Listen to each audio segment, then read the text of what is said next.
Welcome back, everyone. I'm Steve Malzberg, and welcome to America Talks Live, the show where you, the viewer, gets to have your voice heard, and you can join in the conversation. Very impressed with the fact that a lot of you have decided to pick up the phone and give us a call. It takes a lot of guts, a lot of courage, and a lot of frustration, too, to want to have your voice heard, and I'm glad you're out there. Call us at 1-877-NEWSMAX and send us a video at newsmaxusa.com.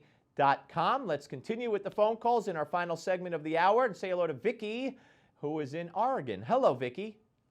Hi. How are you doing? Good. How are you? Oh, good. I just have to say, you guys rock. Your show, I used to not be into politics at all because it just frustrated me, but you guys call it like it is. So, I haven't voted in forever. The last time I voted, I wrote in Tommy Lasorda for president because there was nobody. Tommy Lasorda, the former manager of the Los Angeles Dodgers? How old are you, Vicki? I am 56. Wow. Okay. I know, ancient, huh? Anyway. No, not that. I mean that it's fun. It's funny that you would choose Tommy Lasorda of everybody. Well, I used to be a major Dodgers fan, and he did a great job in the '80s with the Dodgers. So I thought, hey. By the way, they're gonna miss Don Mattingly. But okay, what else do you want to say, Vicki? Okay. Don't you think Obama is so arrogant that he'll do what he wants just because he's president?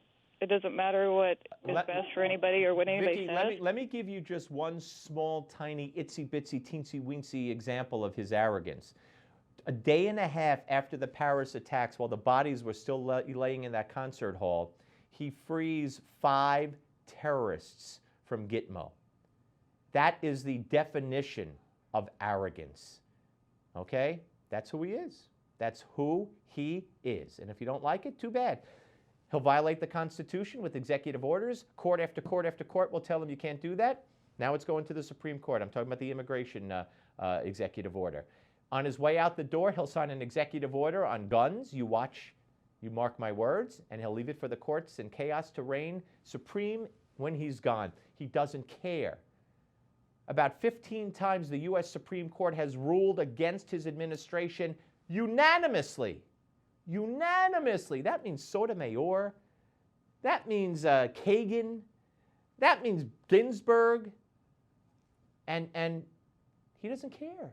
He'll push the limit. He'll break the law. He'll disobey the Constitution, and no one will stop him. Oh, so far we have a little bit through the courts, but Republicans don't have the guts to uphold their constitutional duty when they see that happening. Thanks for the call, Tommy Lasorda. Let's go to Bob in Maryland. Hey, Bob, how are you, sir? Nice to speak to you again, Steve. Good to talk to you. These people running around thinking Obama's incompetent, that's just nowhere near even close to the truth. I mean, he is a Muslim, Steve. You had a caller earlier tell you that. There's no doubt he's a Muslim.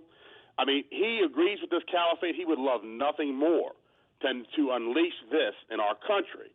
That's why you see now France bombing all these targets that have been sitting there for all these years. He agrees with it. They've got all of our tanks. They've got our artillery pieces. He agrees with it 100%. I mean, he's manipulating the people, him and the media, and they're just going to. It's crazy what's going on with this stuff. Bob, let me stop you. The one thing I agree with, I agree with you on the fact that he's not incompetent. He is far from incompetent. Everything he does has a purpose and a message. He disobeys, or not disobeys, but he disregards his military leadership when it comes to military strategy, then claims, this isn't only my opinion, this is what everybody wants me to do. So he lies. Like your health care, keep your health care. Like your doctor, keep your... I mean, you want all the lies? I could give them to you. So he's not incompetent. He knows exactly what he's doing. If he says he's a Christian, then he's a Christian. Let's accept that fact. If you want to say here's what he really thinks or here's what he really favors, then go ahead. But don't say he is a Muslim. If he says he's a Christian, then he's a Christian. But I don't believe that he acts the way Christians act. You don't... If you're a devout Christian, as he professes to be, you don't sit in that church with Reverend Wright, and you don't stand up at a prayer breakfast on several occasions and trash Christianity. I mean, what kind of Christian is that? Again, I am not a Christian, so it's hard for me to weigh in on exactly how a Christian should act. But you get the idea. Folks, we're off next Friday for the Thanksgiving holiday. Please keep sending us your comments and your videos at newsmaxusa.com.